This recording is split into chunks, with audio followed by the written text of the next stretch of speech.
السلام علیکم ورحمۃ اللہ وبرکاتہ۔ اعوذ باللہ من الشیطان الرجیم، بسم اللہ الرحمن الرحیم۔ وکذالک، اور اسی طرح نصرف، ہم بیان کرتے ہیں پھیر پھیر کر طرح طرح سے، الآیاتی، نشانیاں، آیات، دلائل، ولیقولوا، تاکہ بول اٹھے، درستہ، یہ لوگ کہ آپ نے خود خوب پڑھ کے سنایا، یعنی کہ بہت اچھا پڑھ کے سنایا، وَلِنُبَيِّنَهُ، اور تاکہ ہم واضح کر دیں، لِقَوْمٍ يَعْلَمُونَ، اس قوم کے لیے جو علم رکھتی ہے۔ اب دیکھیں نا، آپ یہاں پہ جو لفظ ہے نا درستہ،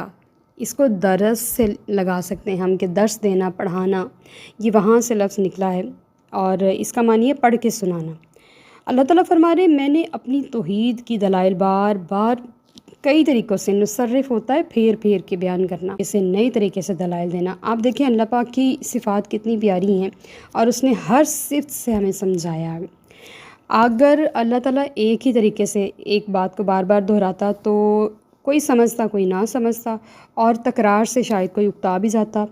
لیکن اللہ پاک نے مختلف رنگوں، مختلف اسلوبوں، مختلف دلائل، مختلف مثالوں کے ساتھ بندے کو سمجھایا، تاکہ کوئی ایک مثال ہی اسے اللہ کی معرفت کا اعتراف کرنے پر مجبور کر دے۔ تو اللہ تعالیٰ فرما رہے ہیں کہ میں نے بیان اس لیے کی ہیں یہ آیتیں، تاکہ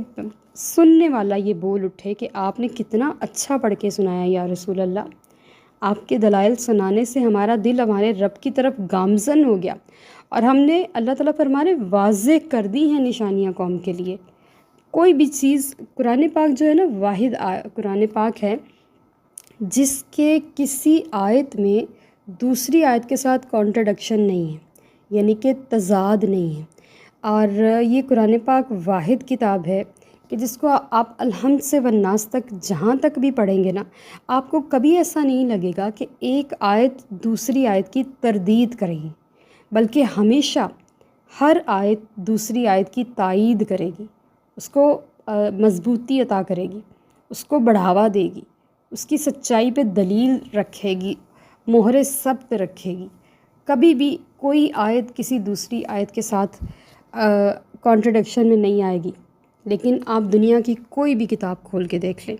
آپ کو کہیں نہ کہیں کوئی نہ کوئی تضاد، یا کہیں نہ کہیں کچھ نہ کچھ ضرور ایسا ملے گا۔ لیکن قرآن اتنا پیارا ہے کہ اللہ نے کھول کر سب کچھ ہمارے لیے بیان کر دیا۔ یہ بہت بڑا معجزہ ہے جو ہمارے ہاتھ میں ہے، ہمیں اس کی وہ نہیں ہے، قدر نہیں ہے، پہچان نہیں ہے، لیکن اگر کوئی جانے نا تو قرآن سے بڑھ کے اب دنیا میں کچھ رہا نہیں ہے۔ سب سے قیمتی چیز ہے، سونے چاندی ہیرے جواہرات سے بھی زیادہ قیمتی چیز ہے قرآن۔ اتبع، پیروی کیجئے، ما اوحیا، جو وحی کیا گیا، الیکا، آپ کی طرف، من ربک، آپ کے رب کی طرف سے، لا الہ الا ہو، نہیں ہے کوئی معبود سوائے اس کے۔ ہم ان آیات میں بار بار یہ آیت پڑھ رہے ہیں، اللہ تعالیٰ بار بار اپنی معرفت کی طرف ہمیں گامزن فرما رہے ہیں کہ اللہ کے سوا کوئی عبادت کے لائق نہیں، کوئی معبود نہیں۔ وَأَعْرِضْ، اور منہ پھیر لیجئے، عَنِ الْمُشْرِكِينَ، مشرکوں سے۔ اب اس آیت میں اللہ پاک نبی کریم صلی اللہ علیہ وآلہ وسلم کو تسلی بھرے الفاظ کے ساتھ یاد فرما رہے ہیں کہ اے نبی، آپ ان کفار کی ہٹ دھرمیوں اور ان کی قبول حق کی طرف نہ آنے کو دیکھ کر پریشان نہ ہوں۔ یا رسول اللہ، آپ صرف اسی کی پیروی کیجئے جو آپ کی طرف وحی کی گئی، یعنی کہ جس علاقے کی طرف آپ کو نبی بنا کر بھیجا گیا، آپ کو پوری انسانیت کی طرف بھیجا گیا۔ لیکن اس ٹائم آپ چونکہ مکہ میں ہیں اور کفار آپ کی بات نہیں سن رہے، تو آپ پریشان نہ ہوئیے، آپ ان کی باتوں پر کان نہ دھریے۔ آپ نے اپنے رب کا پیغام پہنچا دیا، آپ اپنے رب کی طرف سے ہدایت پر ہیں۔ جتنے لوگ آپ پر ایمان لائیں گے وہ کافی ہو جائیں گے۔ ہم آپ سے کوئی سرزنش پوچھ گچھ نہیں کریں گے۔ آپ نے حق ادا کر دیا، بلکہ حق نبوت ادا کیا، اور آپ صرف اپنے جو اللہ پاک کی طرف سے احکام خداوندی ہیں اس کو پورا کرنے کی طرف اور اس کی بجاوری کی طرف دھیان دیجیے، اللہ کی عبادت کی طرف دھیان دیجیے، اور مشرکوں سے منہ پھیر لیجیے۔ وَلَوْ شَاءَ اللَّهُ، اور اگر چاہتا اللہ تعالیٰ، مَا أَشْرَكُوا، تو وہ شرک نہ کرتے، وَمَا جَعَلْنَاكَ، اور ہم نے نہیں بنایا آپ کو، علیہم، ان پر، حفیظہ نگہبان، وما انتا اور نہیں ہیں آپ علیہم بوکیل ان کے لیے ذمہ دار۔ یہی بات دوبارہ اللہ پاک نے مختلف پیرائے میں اگلی آیت میں بیان فرمائی۔ اگر اللہ چاہتا تو وہ شرک نہ کرتے، لیکن ان کے مشرک ہونے میں بھی کوئی حکمت ہوگی، اللہ کی چاہت ہوگی۔ وہ نہیں چاہتا کہ یہ بندے جنت میں جائیں، اللہ کو وہ بندے پسند نہیں آئے، اور وہ اس لیے ان کے اوپر شرک کو نافذ رکھنا چاہ رہا ہے۔ اور اللہ تعالیٰ فرما رہے میں نے آپ کو ان پہ نگہبان نہیں بنایا۔ وہی بات کہ آپ صرف پیغام پہنچائیے، کوئی مانے تو ٹھیک، اگر نہیں مانے تو آپ ان کے نگہبان نہیں ہیں۔ اور یہ نبی کریم صلی اللہ علیہ وسلم کے صدقے میں ہمارے لیے بھی یہی حکم ہے کہ ہم نے صرف پیغام پہنچانا ہے۔ اگر کوئی ایکسیپٹ کرتا ہے ہماری دعوت کو تو ٹھیک ہے، اگر نہیں کرتا تو ہم اس کے ذمہ دار نہیں ہیں۔ وہ اپنی ذات کا، اپنی بات کا، اپنے عمل کا، اپنے قول اور فعل کا خود ذمہ دار ہے۔ اگر کوئی دین حق کو اپناتا ہے تو ویل اینڈ گڈ، اس کا بھی فائدہ ہوگا اور ہمیں بھی صدقہ جاریہ کا فائدہ ملے گا۔ لیکن اگر وہ ایکسیپٹ ہی نہیں کرتا، وہ آتا ہی نہیں ہے اس راستے کی طرف، وہ اس حق کو قبول ہی نہیں کرتا، تو ہمارے اوپر اس کے ایمان لانے کی ذمہ داری نہیں ہے۔ ہم کسی کے کارساز نہیں ہیں۔ اور یہ جو پیغمبری پیشہ ہے دعوت دین کا، اگر کوئی ایکسیپٹ کرے تو ٹھیک ہے، اگر نہیں کرے تو اس دعوت دینے والے کے اوپر ذمہ داری کا بار اٹھ جاتا ہے۔ تو نبی کریم صلی اللہ علیہ وآلہ وسلم کا صدقہ علماء کا بھی فائدہ ہو گیا۔ ولا تسبوا، اور نہ برا بلا کہو۔ سب جو ہے نا وہ عربی زبان میں گالی دینے کو کہتے ہیں، لیکن یہاں پہ چونکہ قرآن پاک کی آیات ہیں اس لیے تھوڑی سی ادب کو ہم ملحوظ خاطر رکھیں گے۔ الذین، انہیں، یدعون، جن کی پوجا کرتے ہیں یا پکارتے ہیں، من دون اللہ، اللہ کے سوا، فیسبوا، پس وہ بھی برا بلا کہیں گے، اللہ کو، عدوم، ظلم سے، زیادتی کرتے ہوئے، بغیر علم، جہالت سے یا نہ جانتے ہوئے۔ کذالک، اسی طرح، زینا، ہم نے آراستہ کر دیا، لکل امۃ، ہر امت کے لیے، عملہم، ان کا عمل، ثم، پھر، الی ربہم، اپنے رب ہی کی طرف، مرجعہم، انہیں لوٹ کے آنا ہے، فینبئہم، پھر وہ انہیں بتائے گا، بما کانوا یعملون، جو اعمال وہ کیا کرتے تھے۔ یہاں پہ ہمارے لیے ایک حکم آ گیا اللہ پاک کی طرف سے کہ ہم نے کسی کے خدا کو برا بھلا نہیں کہنا، چاہے وہ بت کی پوجا کرے، چاہے وہ لکڑی کی پوجا کرے، آگ کی پوجا کرے، یا کسی گائے کی پوجا کرے، یا کسی بھی مفوق الفطرت چیز ہے جو ان کی سمجھ میں نہیں آ رہی، جیسے سورج چاند ستارے ہیں، آگ ہے، یا کسی بھی چیز کی جو وہ پوجا کر رہے ہیں، تو ہم نے ان کو برا بھلا نہیں کہنا۔ آپ دیکھیے کتنی بڑی بات ہے کہ ایک ایسی چیز جو خدا ہی نہیں ہے لیکن وہ اس کو خدا سمجھتے ہیں، تو ہم نے اس سمجھنے کو بھی برا نہیں کہنا۔ تو کہیں وہ نادانی میں، جہالت میں ہمارے رب کو نہ برا کہیں۔ ایسا ہوتا ہے نا، جیسے نبی کریم صلی اللہ علیہ وسلم کی حدیث مبارکہ ہے کہ بہت برا ہے وہ شخص جو اپنے والدین کو گالی دیتا ہے۔ تو صحابہ نے عرض کیا، یا رسول اللہ، ایسا کیسے ہو سکتا ہے کہ کوئی اپنے باپ کو گالی دے، اپنی ماں کو گالی دے؟ حضور نے فرمایا، جب کوئی کسی کے والدین کو گالی دیتا ہے نا، تو پھر وہ آپ کے والدین کو گالی دیتا ہے، تو انڈائریکٹلی آپ خود اپنے والدین کو گالی دے رہے ہیں۔ یعنی کہ آپ کی تربیت جو ہے نا وہ یہ سکھا رہی ہے، وہ بتا رہی ہے کہ آپ کی یہ تربیت ہوئی ہے کہ آپ کسی کے والدین کو برا کہیں اور آپ کے والدین کو بھی بدلے میں برا کہا جائے۔ اس لیے کسی کو خدا کو برا کہنے سے منع فرمایا گیا ہے کہ کوئی ہمارے اللہ کے بارے میں ایسے الفاظ استعمال نہ کرے۔ اب یہ بات تو چلے ہو گئی اہل عرب کے لیے یا بت پرستوں کے لیے، کافروں کے لیے، لیکن قرآن کا مقصود تو پوری دنیا ہے، تا قیامت ہے۔ تو آج اگر اس آیت کو ہم اپنے گریبانوں میں جھانک کے دیکھیں تو ہم ممبروں پہ بیٹھ کے دوسروں کے فرقوں کی برائیاں اور ان کے علماء کی برائیاں اور ان کے پیروکاروں کی برائیاں اور ان کی سب کی برائیاں ہم بیان کر رہے ہیں، حالانکہ اللہ نے قرآن میں بتوں کو بھی برا کہنے سے منع فرمایا ہے۔ تو کیا کسی عالم دین کو اس انداز سے رگڑ دینا اور اس کو برا بلا کہنا یہ ہمارے قرآن کی روح سے جائز ہوا؟ کیا آج ہم اس آیت کے اوپر عمل کر رہے ہیں؟ کیا ہم نے اس آیت سے یہ نہ سیکھا کہ کسی کو برا بھلا نہیں کہنا، چاہے وہ بت ہی کیوں نہ ہوں، اہل کتاب کے خدا ہی کیوں نہ ہوں، اہل کتاب کے پیغمبر جن کو وہ اللہ کے سوا مانتے ہیں، غیر اللہ میں، دون اللہ میں ہر وہ چیز آ جاتی ہے، ہر وہ شخص بھی آ جاتا ہے کہ جو اللہ سے دور ہو۔ یہ نہیں کہ آپ اس میں اولیاء کرام کو ایڈ کر لیں من دون اللہ میں، وہ تو سیدھا سیدھا اللہ کا راستہ دکھانے والے ہیں، وہ تو عین اللہ کے راستے پر ہیں، وہ تو صراط مستقیم پر ہیں،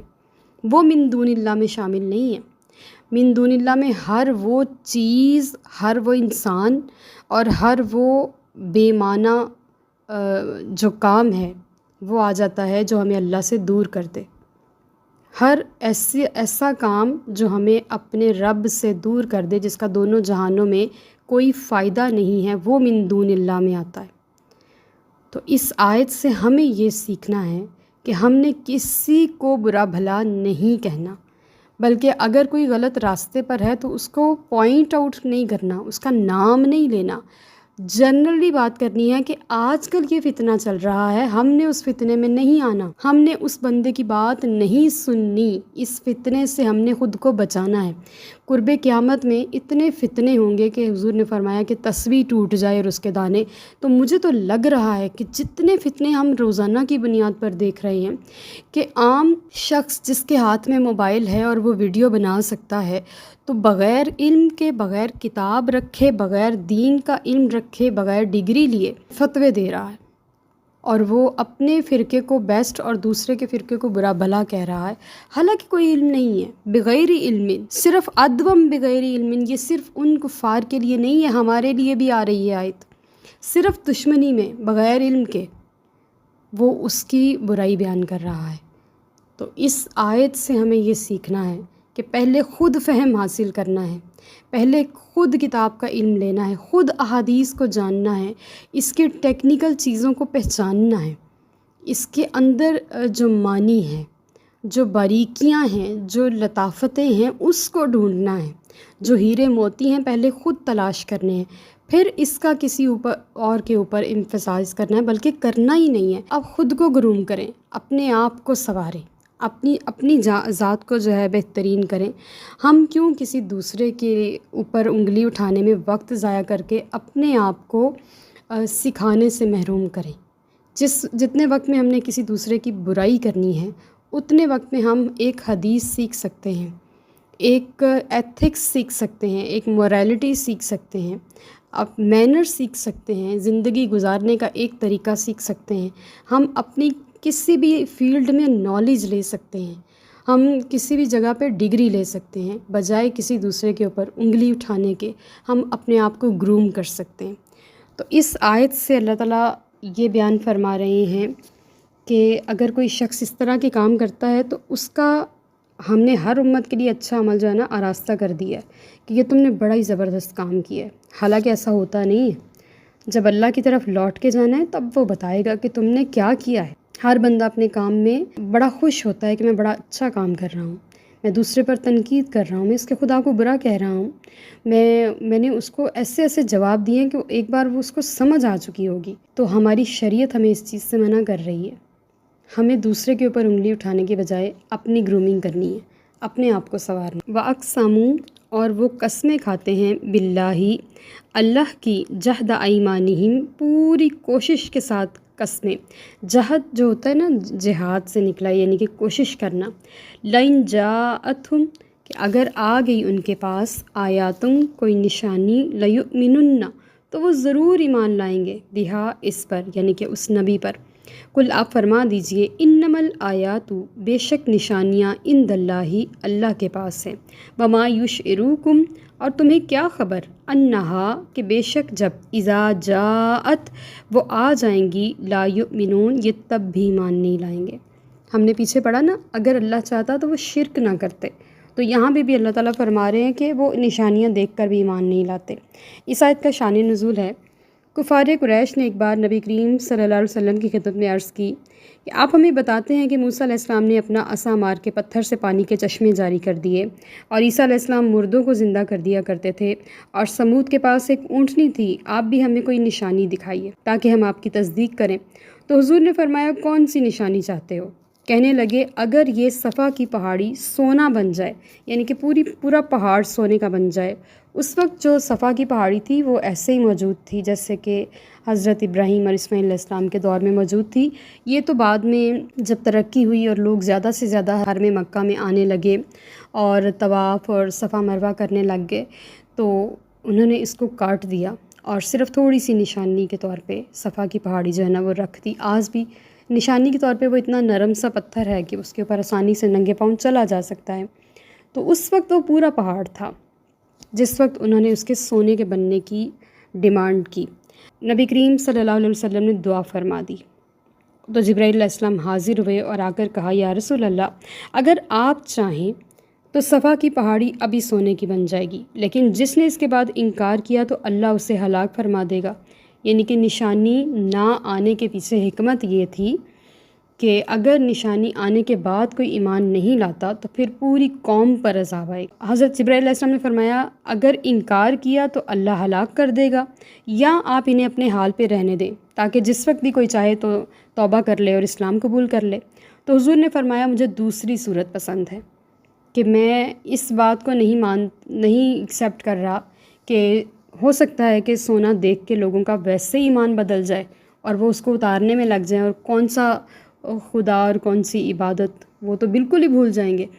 تو اگر میں ایسا نہیں کرتا اور اللہ تعالیٰ کا عذاب بھی نہیں آتا تو ہو سکتا ہے کہ ان میں سے کوئی اسلام قبول کر لے، اور واقعی میں ایسا ہوا تھا۔ اور وہ اللہ تعالیٰ فرمانے قسمیں کھاتے تھے کہ اگر کوئی نشانی مل گئی تو ایمان لے آئیں گے۔ تو نشانی نہ دینے کی حکمتیں تھیں کہ اللہ تعالیٰ اپنے نبی کے ہوتے ہوئے اس قوم پر عذاب نہیں دینا چاہتا، اور اللہ تعالیٰ کے پاس نشانیاں تو بے بہا ہیں اور اس نے عطا بھی فرمائی ہیں حضور کی صورت میں، اور حضور کی حیات مبارکہ کا ہر دن ایک نشانی، ایک معجزہ تھا، اور ہر دن ذات مبارکہ سے کچھ نہ کچھ صادر ہوا کرتا تھا، اور جو دل کی آنکھیں رکھتے تھے انہیں دکھتا تھا۔ تو اللہ تعالیٰ فرما رہے ہیں تمہیں شعور نہیں ہے، ہو سکتا ہے کہ نشانی آ جائے، اور جب آ جائے تو یہ تب بھی ایمان نہیں لائیں گے، لہٰذا یا رسول اللہ آپ ان سے رخ انور پھیر لیجیے۔ یہ پارہ نمبر 7 کی آخری آیت ہے۔ الحمدللہ الکریم، ہم اس کی تکمیل کو پہنچ رہے ہیں۔ وَنُقَلِّبُ، اور ہم پھیر دیں گے، أَفْئِدَتَهُمْ، ان کے دلوں کو، وَأَبْصَارَهُمْ، اور ان کی آنکھوں کو، كَمَا لَمْ يُؤْمِنُوا، جیسے وہ کبھی ایمان لائے ہی نہیں تھے، بھی اس کے ساتھ، اول مرتن، پہلی مرتبہ، وَنَذَرُهُمْ، اور ہم چھوڑ دیں گے، فی طغیانہم، وہ اپنی سرکشی میں، یعمہون، بھٹکتے رہیں گے۔ یعنی کہ ان کا یہ کہنا بالکل بھی درست نہیں ہے کہ آج تک ہمیں کوئی نشانیاں معجزہ نہیں ملا اس لیے ہم ایمان نہیں لائے، بلکہ آپ دیکھیں انہوں نے قدرت کی نشانیاں بھی دیکھی ہیں، انہوں نے معجزات بھی دیکھے ہیں، ظاہر ہے ان کی اپنی کتابوں میں ساری ڈیٹیلز موجود ہیں اور ان کے بڑوں نے یہ سب کچھ دیکھا ہے، لیکن اسلام قبول نہ کرنے کے پیچھے وجہ وہی جیلسی تھی بنی اسرائیل اور بنی اسماعیل والی، اور ہٹ دھرمی تھی کہ اگر ہم اسلام قبول کر لیں گے تو ہمیں اسلام کی آزمائشوں سے بھی گزرنا پڑے گا، اور وہ خود کو کسی آزمائش میں ڈالنا نہیں چاہ رہے تھے۔ جیسے 5 وقت کی نماز تھی، رمضان کے روزے تھے، حج تھا، زکوٰۃ تھی، اور جہاد تھا، اور جہاد سے تو ان کی جان جاتی تھی۔ ان ساری آزمائشوں کی وجہ سے وہ اسلام قبول کرنے سے انکاری تھے، تو اس لیے طرح طرح کے نئے سے نئے ہیلے بہانے جو ہے نا وہ تراش رہے تھے اور نئی سے نئی ڈیمانڈز کر رہے تھے۔ تو اگر ایسا ہوتا اور ان کو معجزہ دکھا بھی دیا جاتا لیکن قبول تو انہوں نے نہیں کرنا تھا، وجہ یہ ہے کہ اللہ پاک نے ان کے دلوں کو، دیکھیں اللہ تعالیٰ بیان فرما رہے کہ سزا کے طور پہ ان کے دلوں کو حق سے پھیر دیا اور ان کی آنکھوں سے بینائی چھین لی، یعنی کہ یہ والی بینائی نہیں بلکہ دل کی بینائی، اور پھر وہ اپنی گمراہی میں بھٹکتے پھر رہے ہیں۔ سب کچھ سامنے ہے، سب سے بہترین زمانے سے گزر رہے ہیں، حضور کے زمانے سے، حضور بھی سامنے ہیں، قرآن اترتا بھی دیکھ رہے ہیں، اور سب کچھ ان کی آنکھوں کے سامنے ہے۔ جان بوجھ کے غفلت کا پردہ خود کے اوپر ڈالے ہوئے ہیں کہ کہیں ہمیں اسلام قبول کر کے اس کی بقیہ ریکوائرمنٹس ہیں اس کو نہ پورا کرنا پڑے اور ہم اس کو ادا کرنے سے قاصر ہی رہیں اور ہم ہٹ درم ہی رہیں اور ہم اسلام قبول نہ ہی کریں۔ اللہ پاک ہمیں ان آیات سے سمجھ لینے کی توفیق عطا فرمائے اور ہماری اس پارہ نمبر 7 کو اپنی بارگاہ میں قبول فرمائے، آمین۔ وما علینا الا البلاغ المبین۔ Like, subscribe and share.